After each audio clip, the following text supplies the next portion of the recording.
Hi there, my name is Leah Rachel, and I'll be talking to you today about the Russians. Russia, or properly, the Russian Federation, is the largest country in the world, spanning 11 time zones and extending across northern Asia and the eastern third of Europe. Among its many borders are Norway, Finland, Lithuania, Kazakhstan, Mongolia, and China. Although the official language is Russian, there are over 120 ethnic groups present in Russia, with the majority of the population concentrated in the European portion of the country. The Russian language serves as the official language in 38 plus territories outside of the Russian Federation, including Belarus and Kazakhstan, and is spoken by over 150 million people in Russia and the former USSR. The history of Russia is just as lengthy and diverse as the country itself. For the sake of time, we'll start with the Romanovs, who were in power from 1613 to 1917. Between 1721 and 1814, Russia acquired modern Estonia, Latvia, Crimea, Ukraine, Georgia, the future Belarus, Moldova, and parts of Poland. In 1917, revolutionaries led by Vladimir Lenin overthrew the Russian government, and in 1918, Russia became the Russian Soviet Federative Socialist Republic, which eventually formed the USSR, or the Union of Soviet Socialist Republic. 5 years after Lenin's death in 1925, Joseph Stalin became the dictator of the USSR, and Russia would remain under communist rule until the collapse of the Soviet Union in 1991. Boris Yeltsin remained the president of Russia from 1991 until his resignation in 1999, when Vladimir Putin succeeded him, who remains the ruler of Russia until this day. Russian immigration to America came in waves. The first wave, between 1980 and 1910, more than 2 million Russians left their country for a multitude of reasons, including the semi-official persecution of Jews and widespread poverty and starvation. Approximately one-half these immigrants settled in New York City, Boston, and Chicago. The second wave came between 1916 and 1922, called the White Immigrants. If I say that wrong, I apologize. These immigrants contributed significantly to American science and culture, as they were of higher social status in Russia and had readily available access to education. Immigration was prohibited in the Soviet era, 1922 to 1991, and was limited to very few defectors and dissidents. The post-Soviet era saw a sharp rise in the number of Russian immigrants, primarily due to those given political refugee status in the early 1990s. As of 2011, there are almost 1 million Russian speakers in the United States. Interestingly, Russian immigrants include two different groups, ethnic Russians and Russian Jews. However, the term Russian was used inconsistently by United States immigration authorities and has come to include various ethnic groups, including Belarusians, Ukrainians, and Poles. Due to this discrepancy, an accurate number of true Russian immigrants cannot be provided.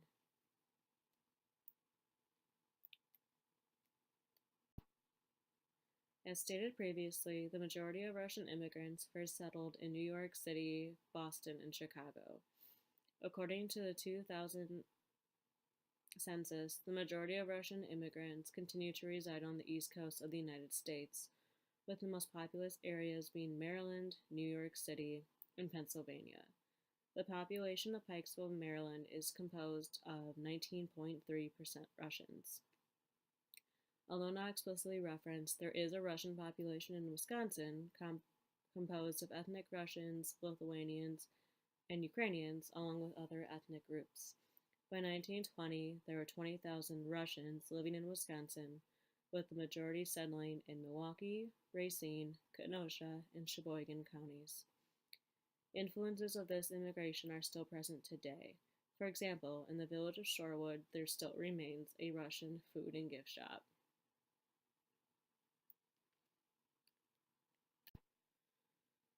Many Russians do not consider counseling or psychology a substantial profession, which is unfortunately also true for former Soviet bloc countries. In the Soviet era, counseling and psychological services were not readily available or were rejected by the government. Therefore, Russians with mental health problems and/or drug and alcohol-related disorders were treated by medical doctors with medicine. Historically, research by prominent figures in psychology, such as Sigmund Freud, was forbidden. Additionally, many Russians sought and continue to seek psychological assistance from healers, believed to possess holy powers, and often use herbs, mud baths, and spa visits to reduce stress. According to Ivanov and Mitchell, many Russians also prefer to talk about their problems with friends over a bottle of vodka than bother themselves with seeing a doctor, believing that the problem will disappear on its own.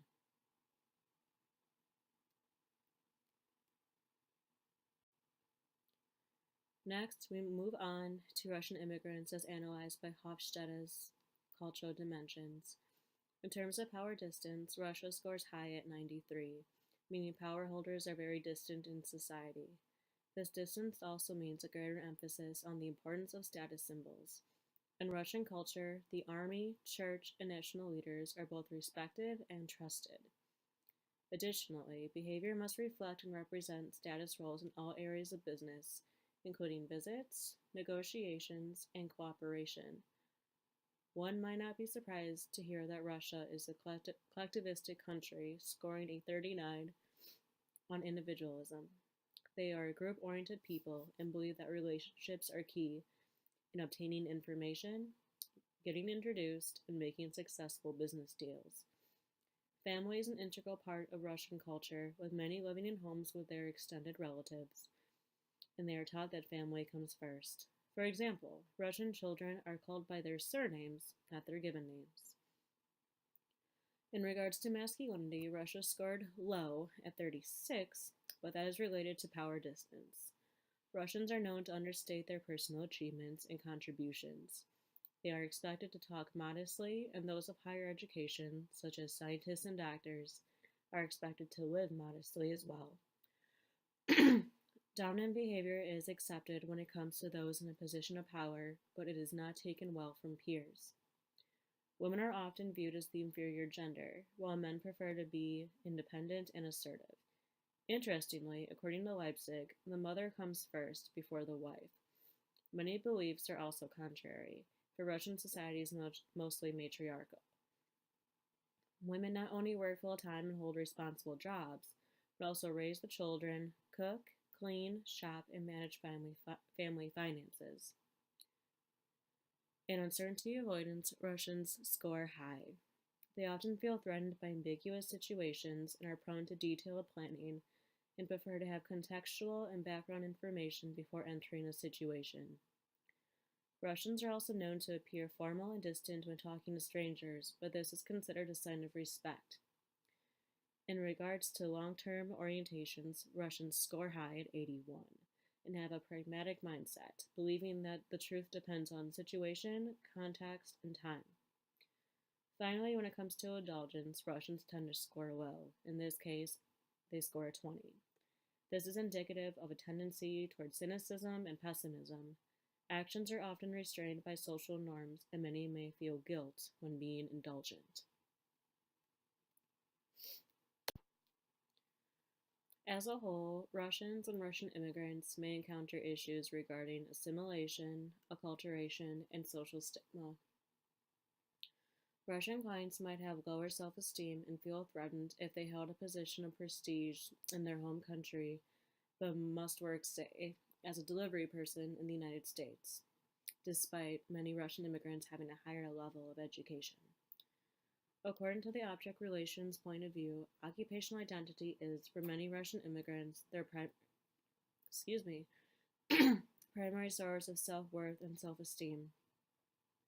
This can cause further hostility towards others and themselves and lead to alienation from their self-identity and society as a whole.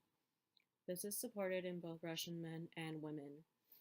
It should be noted that some clients are not ready to learn English, believe they cannot learn, or find themselves embarrassed because of their accents.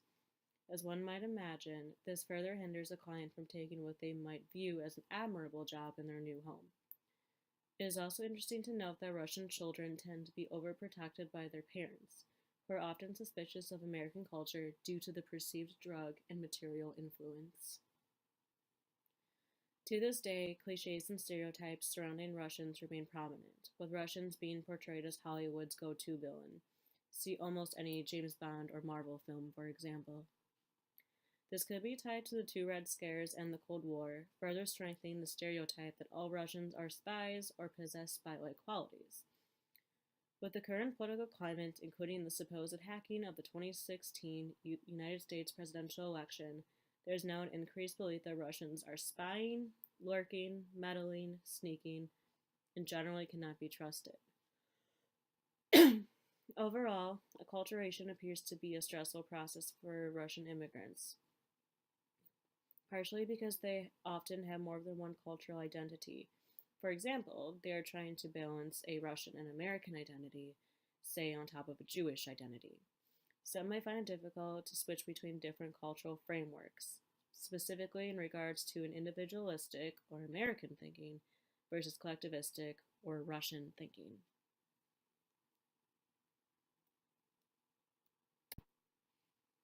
There are several prominent counseling challenges to be considered when treating Russian clients. It should be noted that many mental health problems are magnified by social attitudes coupled with severe socioeconomic hardships. Excuse me.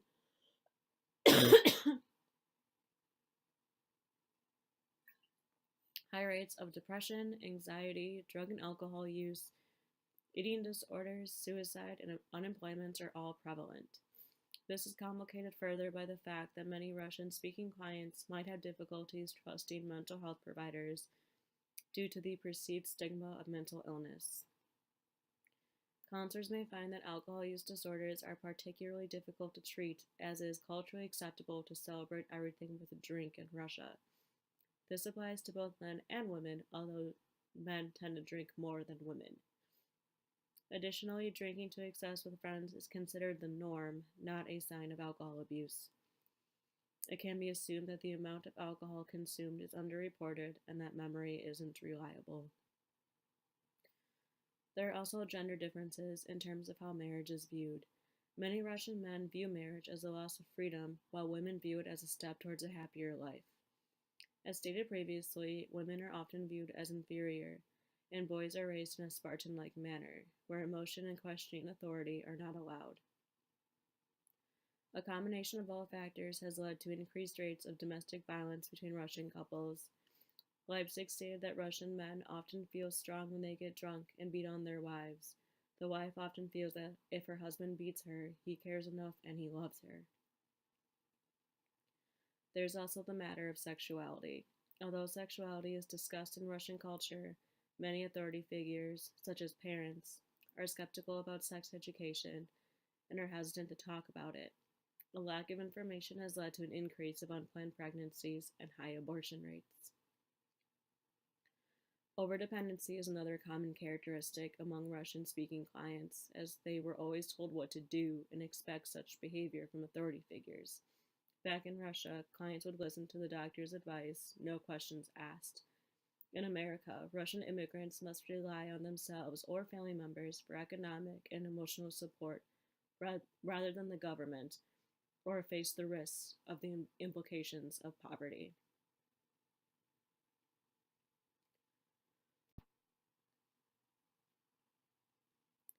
Therapeutic implications for Russian immigrants include culture shock, transitioning from a socialistic to capitalistic society, language barriers, loneliness, and isolation. Because of the high power distance, Russians often view doctors and therapists as authority figures, readily handing over their problems to them with the expectation they will fix it. A person-centered approach would not be recommended for this population.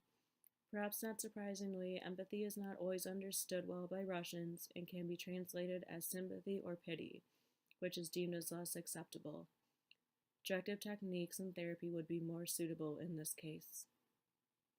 Also, an existential approach in therapy might prove successful with Russian clients due to their affinity to approach problems from a philosophical perspective. Russians are notoriously impatient and expect immediate results in many facets of life, including therapy. Like many immigrants, Russians prefer to see their money invested in something tangible like clothes, cars, or houses. It is important to emphasize that therapy in the United States is a slower, more deliberate process. Additionally, Russian clients may appear grumpy, closed off, secretive, quiet, and anxious. This is due to living in a state of uncertainty. Many elders were traumatized by the dissolution of the USSR, leading to loss of country, excuse me, land, and most importantly, self-identity. Many Russian clients were often very guarded and cautious over what information they disclose. However, once their trust has been earned,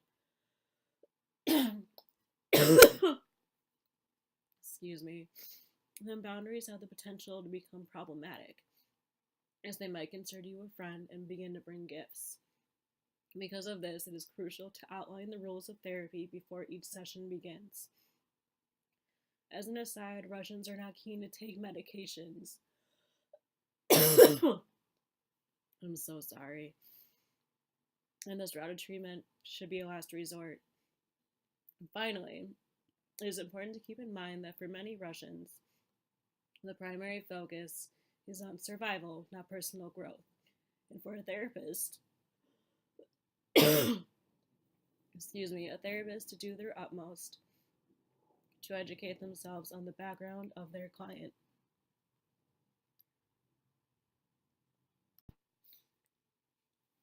And that's my presentation on Russians in therapy. Thank you for listening. I apologize again for my coughing fits. If you have any questions for me, be sure to ask them in our discussion, and I'll be sure to get back to you. Thank you again.